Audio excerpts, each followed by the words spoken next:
మీ car EMI కట్టలేకపోతున్నారా? మీ car EMI మేము కడతాం. ఈ నెంబర్కి కాల్ చేయండి.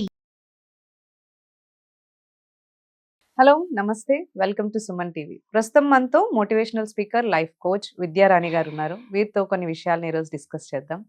నమస్తే అండి. నమస్కారం కీర్తి గారు. చాలా విషయాలు ఇప్పటివరకు మనం డిస్కస్ చేసుకున్నాం. ఇప్పుడు ఒక ఇంపార్టెంట్ టాపిక్ అనొచ్చు. ఎందుకంటే ఇప్పుడు ఈ మధ్య కాలంలో సొసైటీలో ఎక్కువగా మనం చూస్తున్నట్లయితే ఎక్స్ట్రా మ్యారిటల్ అఫైర్స్ అనేవి ఎక్కువైపోతున్నాయి. వైఫ్ విషయంలో కావచ్చు, హస్బెండ్ విషయంలో నుంచి కావచ్చు. ఫస్ట్ జనరేషన్స్ లో చూసుకుంటే ఇవి ఎక్కువగా లేవు. ఇప్పుడు ఎందుకు ఎక్కువగా మనకి ఇవి ఫేస్ చేస్తున్నారు అంటారు సొసైటీలో? ఇలాంటి సిచ్యువేషన్స్ కి ఎక్కువ కావడానికి ఫస్ట్ రీజన్ నేను ఎప్పుడు చెప్పేది అండర్స్టాండింగ్. ఓకే. అండర్స్టాండింగ్ ప్లస్ ముందు కాకపోయేది ఇప్పుడు అవుతుంది అని అంటే, ముందు ఎలా ఉండేది మ్యారేజెస్ అంటే అమ్మాయి కంటే అబ్బాయి కొంచెం ఏజ్ లో పెద్దవాళ్ళు ఉండేవాళ్ళు, ఓకే. మెచ్యూర్డ్. ప్లస్ ఇంకో ఇంపార్టెంట్ ఇక్కడ ఏంటి అని అంటే, అబ్బాయిలకి ఇప్పుడు ఉన్నంత దానికంటే అప్పుడు నాలెడ్జ్ ఎక్కువ ఉండేది అమ్మాయిల కంటే. ఇప్పుడు అమ్మాయిలకు అన్నీ తెలుస్తున్నాయి. అబ్బాయిలు ఏదో ఒక మషిన్ లాగా ఈ వర్క్ చేసేసేయాలి, డబ్బులు వచ్చేసినాయి ఇచ్చేసేయాలి, ఏటీఎంలు, గూగుల్ పేలు ఇవి చూసుకుంటున్నారు.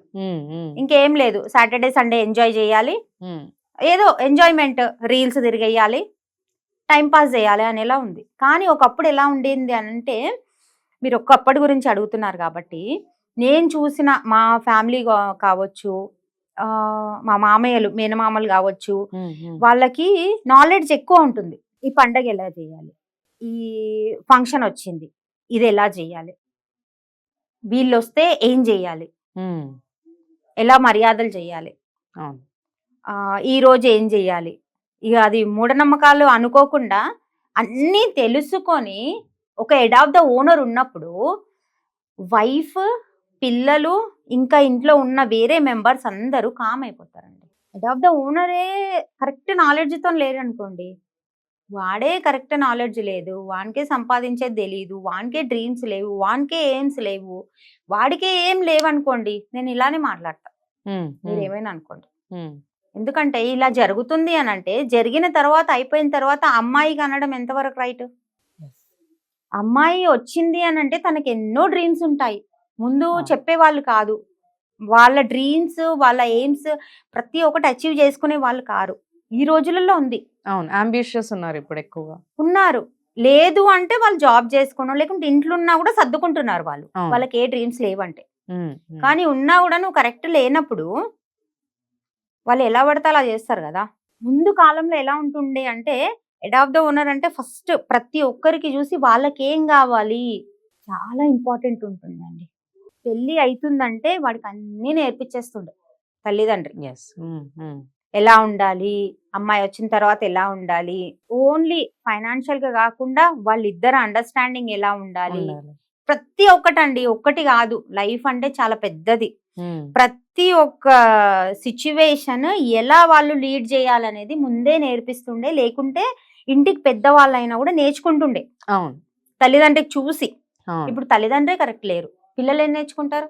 తల్లిదండ్రే పిల్లలకు హాస్టల్లో పెడుతున్నారు, తల్లిదండ్రే పిల్లలకు మార్నింగ్ నుంచి నైట్ వరకు చదివిస్తున్నారు.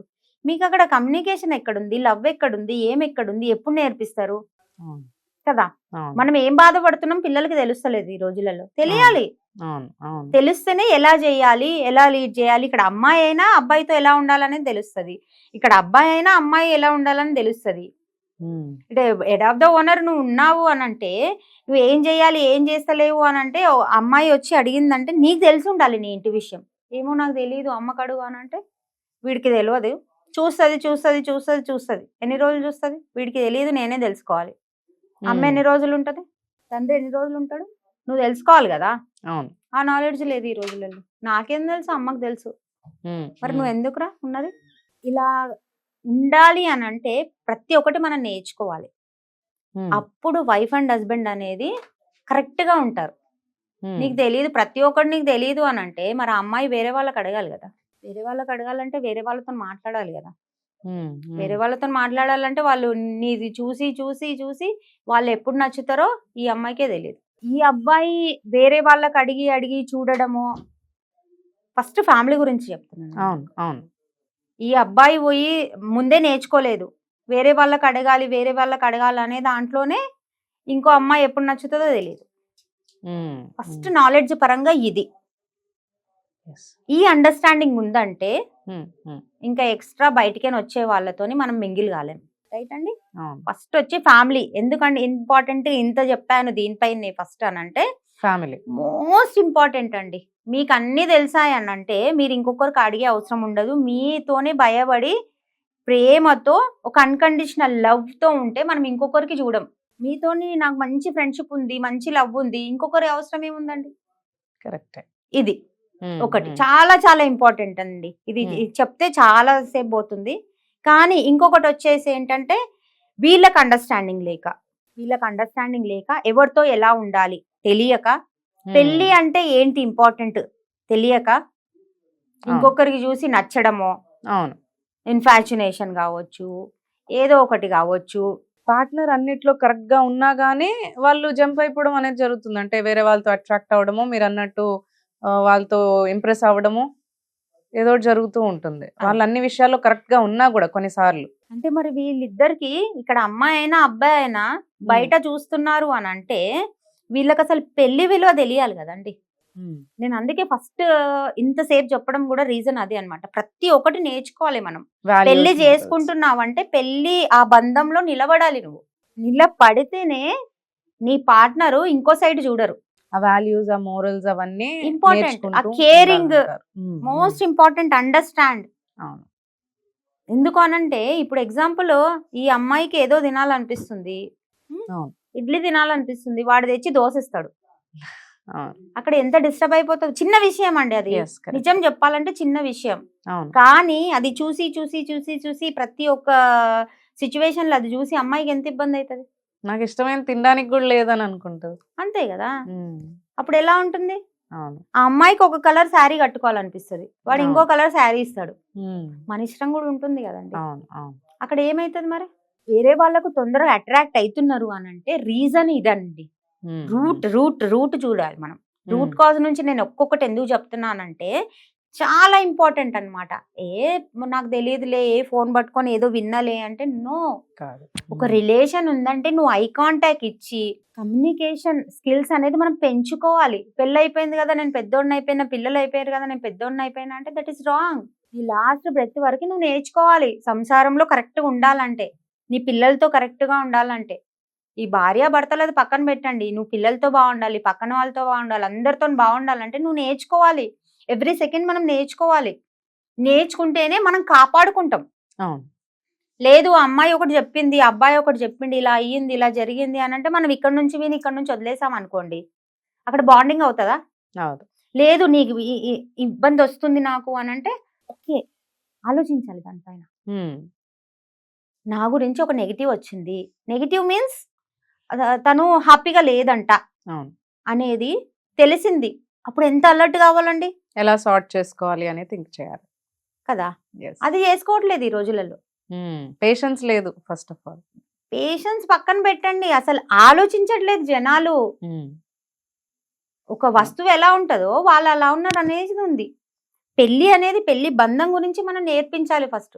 పెళ్లి చేసుకున్నామంటే వాడు తిట్టినా ఏం చేసినా మనం చూస్తుండాలి ఇలా. ఎందుకంటే ఇద్దరికి ఇబ్బంది పడుకుంటూ ఉన్నారనుకోండి, అవతల మనిషి ఎవరు హ్యాపీగా మాట్లాడితే వాళ్ళకి అట్రాక్ట్ అయిపోతారు. అంతే కదా. ఇప్పుడు నువ్వు తిట్టావు కదా అనేసి నేను ఇంకోరిని చూస్తా అంటే కాదు అది. కానీ ఈ రోజులలో ఎలా ఉందంటే మామూలుగా ఫ్రెండ్స్ లాగా మాట్లాడినా కూడా ఇబ్బందులు వచ్చేస్తున్నాయి. అది పక్కన పెడితే మనం బయట ఎక్స్ట్రాగా మనం ఒకరిని చూస్ చేసుకుంటున్నామంటే ఇక్కడ ఏదో ఒక ఇబ్బంది ఉంటుందండి, డెఫినెట్ గా ఉంటది. 100% ఇక్కడ దొరికింది అని అంటే ఎవరికి చూడరు. ట్రూ. మీకు ఏదైనా సగం సగం చెప్పి ఇలా చూస్తున్నారు ఇలా అయ్యిందంటే అక్కడ సగమే నిజం. నిజం చెప్పాలంటే సగం నిజమే ఉంది. కానీ కొందరు ఎలా చేస్తారంటే వాళ్ళు ఏదో చేస్తారు, అవతల వాళ్ళ పైన వేసేస్తారు. అది కూడా ఉంది, ఆ టాలెంట్ కూడా ఉంది కొందరిలో. వాళ్ళు ఏమేం చేస్తున్నారో వాళ్ళపైన బ్లేమ్ రాకుండా అవతల వాళ్ళ పైన వేసేస్తుంటారు అనమాట. నేను అందరు చెప్పేదానికంటే డిఫరెంట్ గా చెప్పిన అనుకుంటా యాక్చువల్ గా, ఎందుకంటే ఇన్ని కేసెస్ చూస్తాం కదా, అవును. ఆ రూట్ కాజ్ ఏంటి అనేది మనకి ఇంపార్టెంట్ అండి. సో ఈ ఎక్స్ట్రా మ్యారిటల్ అఫైర్స్ ఇవన్నీ జరగడానికి కూడా మనకి రూట్ కాజ్ నుంచి, అంటే చిన్నప్పటి నుంచి కూడా వాళ్ళకి వాల్యూస్ కానీ మోరల్స్ కానీ అవన్నీ కూడా వాళ్ళకి నాలెడ్జ్ ఇవ్వకపోవడము, అండ్ అయిన తర్వాత కూడా అండర్స్టాండింగ్ లేకపోవడం అని అంటారు. అంతే. అండర్స్టాండింగ్ అండ్ ఆ టైం మేబీ వాళ్ళకి ఒకరికొకరి రిలేషన్షిప్ లో ఇచ్చే టైం మేబీ ఇవ్వలేకపోతున్నారు అంటారు. ఇవ్వలేకపోతున్నారు. కాకపోతే ఎవరి కపుల్స్ లో గొడవలు అయితే అవుతాయండి, అవును. కాకుండా అయితే ఎవరు ఉండరు. అయినాయి అంటే కొంచెం మనం అండర్స్టాండ్ వెయిట్ చేయాలి, వెయిట్ చేయాలి. అది మిస్అండర్స్టాండింగ్ వల్ల అవుతుందా, కార్మిక అకౌంట్ వల్ల అవుతుందా, ఇంకో ఎవరో వచ్చి చెప్తున్నారా అనేది మనం వినాలి, ఓపిక పట్టాలి. ఓపిక పట్టి ఒకరు చెప్తున్నారు అని అంటే ఒకరికొకరు విలువించుకోవాలండి. వాల్యూ, రెస్పెక్ట్ చాలా ఇంపార్టెంట్. లవ్ లేకున్నా ఉండగలుగుతాం కానీ రెస్పెక్ట్ ఇవ్వకపోతే ఉండలేమండి ఎక్కడైనా సరే. అవును. ఓన్లీ ఇద్దరు వ్యక్తుల మధ్యలో వైఫ్ అండ్ హస్బెండ్ కాదు కదా, ఎక్కడైనా కూడా. ఇప్పుడు నేను మీకు రెస్పెక్ట్ ఇస్తలేను అనుకోండి, మా ఇంటికి పిలిస్తే మీరు వస్తారా? ఏదో పిలిచేసి మీకు ఎలా పడితే అలా నేను మాట్లాడాను, అసలు నేను మాట్లాడలేదు, మీరు వస్తారా ఇంకోసారి? రెస్పెక్ట్ చాలా ఇంపార్టెంట్ అన్నమాట. లవ్ లేకుండా బతికేస్తాం, ఇక పిల్లలు వచ్చారంటే ఇక ఆ రెస్పెక్ట్ లేకుండా బతకాల్సి వస్తుంది. కానీ ఎక్స్ట్రాగా ఇట్లా ఎవరికి పెట్టుకోవద్దు మనము అని అంటే మట్టికి అండర్స్టాండింగ్ ఇంపార్టెంట్, కేరింగ్ ఇంపార్టెంట్. ఆ బంధము ఒక 3 ముళ్ళు పడ్డ తర్వాత ఇద్దరిది ఈక్వల్గా ఉంటుందండి, ఈక్వల్గా ఉంటుంది. ఈక్వల్గా అండర్స్టాండింగ్, ఒకళ్ళకి నాలెడ్జ్ లేకపోతే ఒకళ్ళు గెయిన్ చేసుకోవాలి, ఇద్దరికి లేదు నేర్చుకోవాలి. నేర్చుకోవాలి, ఒక కరెక్ట్ పర్సన్ని పట్టుకొని ఇది ఎలా చేయాలి, ఇది ఎలా చేయాలని తెలుసుకోవాలి, ఓపెన్ కావాలి. ఒకరి మాటకు ఒకరు అర్థం చేసుకొని మనము వాళ్ళకి రెస్పెక్ట్ ఇచ్చి ఉన్నామనుకోండి, ఎంత పెద్ద గొడవ అయినా కూడా ఒక్క దగ్గర ఉండగలుగుతాం. ఇంకొక మూడో వ్యక్తి మన దగ్గరికి రాలేరు. మూడో వ్యక్తి ఎలా వస్తున్నారు అని అంటే, నేను మీరు ఇష్టం అని చెప్తాను కానీ మీకు ఊరికే తిడుతుంటాను, చాలా అబ్యూజ్ గా నేను తిడుతుంటా, మీరు నా దగ్గరికి వస్తారా? రారు. మీరు నన్ను చూస్తారా? మరి ఎక్కడిది న్యాయం? కొందరు క్లయింట్స్ వచ్చి చెప్తారండి, అందుకే నేను చెప్తున్నాను ఇది.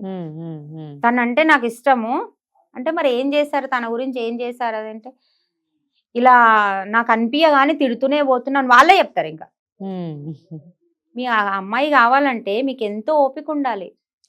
నేను ఇంకో విధంగా చెప్పట్లేదు, సెక్షువల్ గా అట్లా ఇట్లా, అట్లీస్ట్ మనకి ఇష్టం ఉంది అంటే మన కళ్ళ ముందు ఉన్నా చాలు కదా. మరి నువ్వు తిడుతుంటే కళ్ళ ముందు కూడా ఉండలేరు కదా వాళ్ళు, అంతే కదండి. అది ఎక్స్ట్రా పెట్టుకోవద్దు అని అంటే మట్టికి అండర్స్టాండింగ్ చాలా చాలా ఇంపార్టెంట్. అండర్స్టాండింగ్, రెస్పెక్ట్ ఆమెకే కాదు అబ్బాయికైనా అమ్మాయికైనా ఇద్దరికి నాలెడ్జ్ ఉండాలండి. నాలెడ్జ్ ఉండాలి, అండర్స్టాండింగ్ ఉండాలి, ఎవ్రీథింగ్ సపోర్ట్ చేసుకోవాలి. మ్యారేజ్ గురించి విలువలు కాపాడుకోవాలి, తెలిసి ఉండాలని అంటారు. కాపాడుకోవాలి మనం. బాగా చెప్పారు. కాపాడుకోవాలండి, కాపాడుకుంటేనే ఏ రిలేషన్ అయినా బ్రతుకుంటదండి. కాపాడుకోలేకనే ఇన్ని గొడవలు, ఇన్ని కేసెస్. ఆ అవగాహన, ఆ వాల్యూస్ అవి తెలుసుకొని అండర్స్టాండింగ్ నేచర్ తో కనుకుంటే ఆ ఎక్స్ట్రా మ్యారిటల్ అఫైర్స్ అనేవి అవాయిడ్ చేయొచ్చు అంటారు. ఎగ్జాక్ట్లీ అండి. Thank you so much. Thank you Keerthi గారు.